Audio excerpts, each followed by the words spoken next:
сабақта. Бүгінгі біздің танысатын тақырыбымыз балалар. Ежелгі адамдар қандай болған және қалай өмір сүрген. Тақырыбымыз көрнекілік материалды зерделеу арқылы ежелгі адамдардың өмір туралы әңгімелейміз. Ал балалар, олай болса мына суретке назар аударайықшы. Мынандай адамдарды көріп пе едіңдер? Жоқ. Қайда көрдіңдер?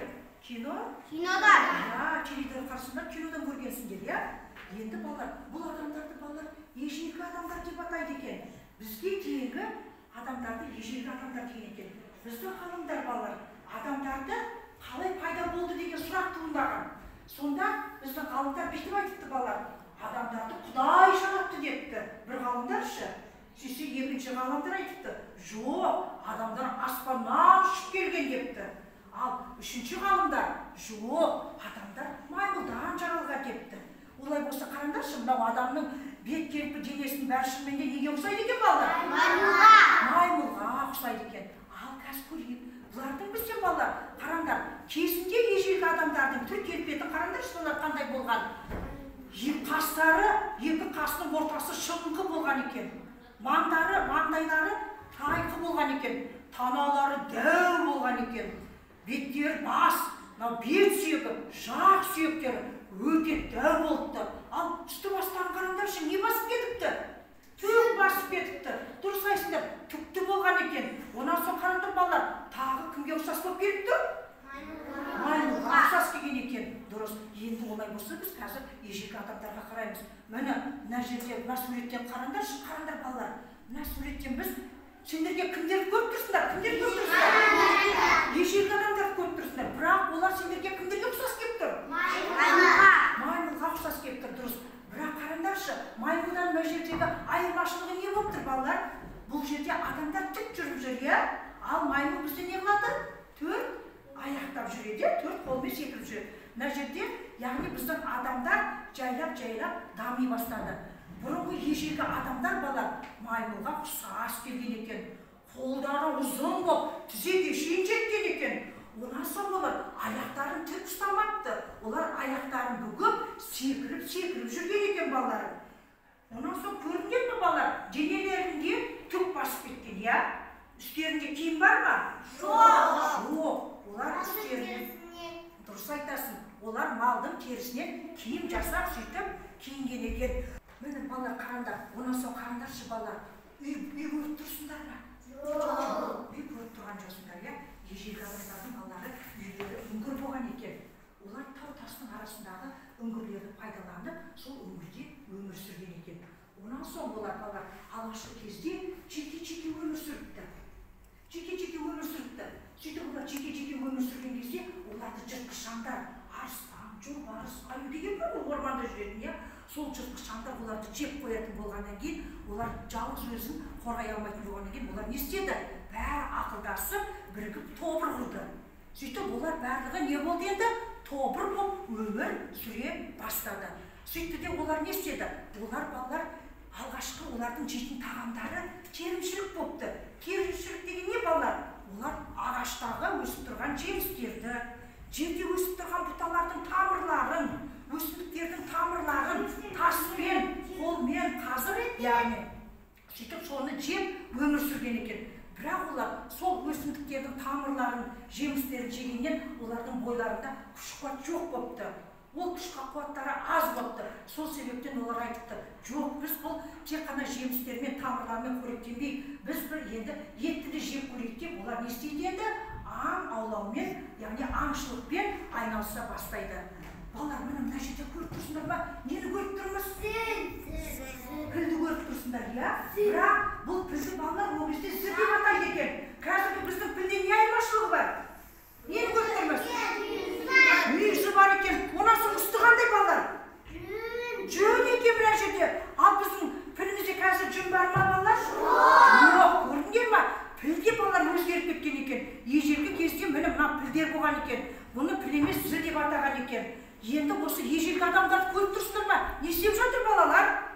Не істеп жатыр? Мына зілді қуалап айдап жатыр. Яғни осы зілді аулап жейін деп жатыр бұлар. Бұлар осы үлкен, өте үлкен зілді қалай аулады деп ойлайсыңдар? Олар былай аулады балалар.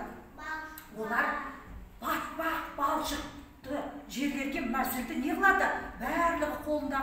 шапаларымен отпен қорқытып балшықты жерлерге айдайды. Не болмаса балалар, мына зіл түсіп кететіндей үлкен ор қазады. Сол үлкен орға қарай мыналар айқайлап пілді қорқытып соған айдайды. Сол кезде ол ордың ішіне түсіп кеткеннен кейін барлығы сол жерде мына үлкен зілді не қылады?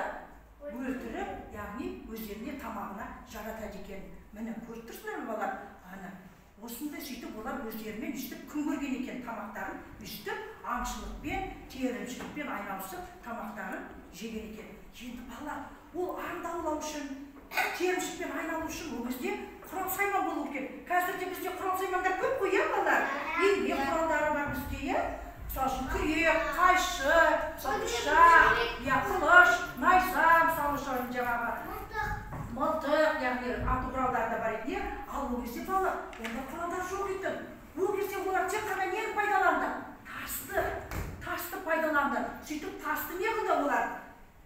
Қасық есебінде, күрек есебінде, яғни осы тасты пайдаланды. Ол тасқа балалар не істеді? Сап істеді. Ал сапты балалар олар ағаштан істеді. Сөйтіп ол малдың терісі арқылы мына тасқа мына сапты байлаған. Біздің ғалымдар бұлардан кейін зерттеді ғой. Зерттегенде олар жаңағы бұлардың мынау тастан жасалған шапқыларын тауып алды да, бірақ оны байлаған несін сабын таба алмады. Себебі ағаш балалар не істейді? Шіріп, қурап, шіріп кетеді. Ал тас бізде шірей ме? Шірімейді. Сөйтіп олар сонда ойлаған екен. Ғалымдарымыз демеп, құрал есебінде оларға тасты пайдаланғанда, олардың сабы есебінде ағашты пайдаланған екен. Яғни балалар мына ежелгі адамдардың құралдарын шапқы деп атайды екен. Не деп атайды екен? Шапқы дейді екен. Міне қараңдаршы, мына жерде терімен байлаған екен. Ал мына жерде не қылған? Ағаштың ортасын тесіп, өзіне ыңғайлы тасты тауып өткізіп қойған екен, иә? Сөйтіп осылар осындай құралмен олар не істеген екен? Зілді аулаған екен. Енді балалар қараңдар, мына жерде не істеп жатыр ежелгі адамдар? Шыбықтарды жинап от жағып жатыр екен. Мына жерде үйлерін қараңдаршы, үйлері не? Күрке, күркеден, яғни ағаштан жасап қойған. Жаңбыр, қар өтіп кетпесін деп төбесін не істеген екен? Малдың терісімен жапқан екен, малдың терісімен жапқан екен. Енді қараңдар балалар, бұлар оттың, үйдің бар болатын қайдан көріп дейсіңдер ғой? Ол кезде бұлар ашық далада, үй жоқ жерде өмір сүрген кезде аспаннан шатыр-шұтыр етіп найзағай ойнайды.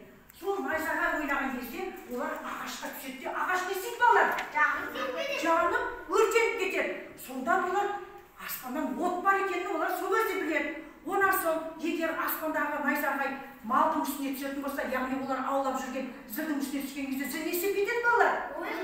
Өртеніп, жанып кетеді.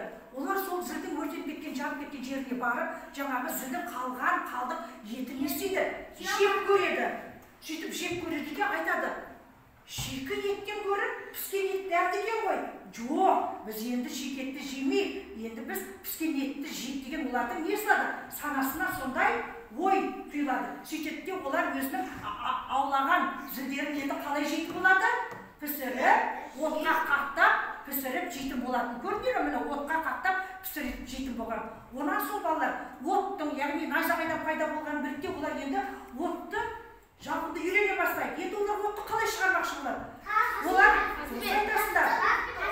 таспен тасты үйкелейді. Не болмаса олар ағашты алып, жаңағы тасқа үйкелістен, яғни от шығатынын пайда болатын білген. Сөйтіп ол тасқа өздерінің жылдам тұтану үшін олар құрап кеткен құрғақ шөпті, не болмаса жаңағы құрғақ жүнді алып келіп, жаңағы тұтатқан неге жағып сөйтіп отты лаулатып жаққан. Міне мына жерден көріп тұрсыңдар ғой, от жағуды ежелгі адамдар үйрене бастаған. Онан соң олардың күркесінде есік жоқ қой? Жоқ, есік бар ма балалар?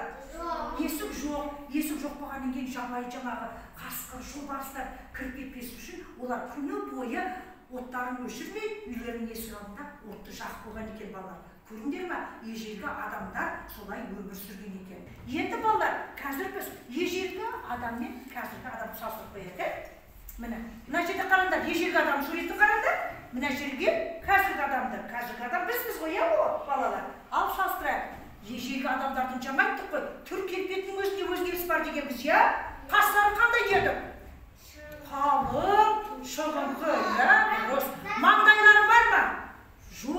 қандайлары кішкентай тайқы болып келген екен. Танаулары қандай балалар? Дұрыс айтасыңдар, үлкен, жақ сүйектері қандай екен? Өте үлкен екен. Ал мынау денесінің бәрін не басқан екен балалар, қараңдаршы? Денесінің бәрін төк басып кеткен екен, иә? Дұрыс. Ал енді қазіргі адам салыстырайық, қане балалар. Біздің маңдайымыз қандай? Кең, жазық, иә?